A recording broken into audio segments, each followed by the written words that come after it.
Student Francis की मेरा और आप सभी का मेरे चैनल पर स्वागत है।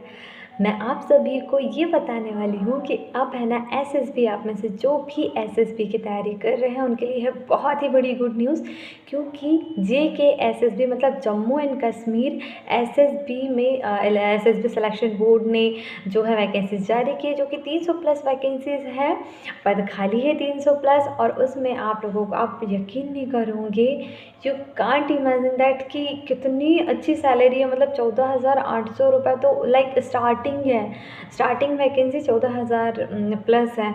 और उसके बाद में फिर 1,13,500 रुपये, मतलब देखिए कितनी अच्छी वैकेंसी है, अच्छा खासा आप लोगों को उसका सैलरी भी मिल जाएगा। और साथ ही साथ आप लोगों का जो ड्रीम होता है, बहुत बड़े ड्रीम्स होते हैं, वो भी पूरे हो जाएंगे। सो आप में से जो भी इंटरेस्टेड है वो जाके फॉर्म भर सकता है। 10th pass can be apply and graduate, any degree graduate यदि आप है तो फिर आप भी अप्लाई कर सकते हैं। Thank you so much everyone. जय श्री महाकाल, हर हर महादेव।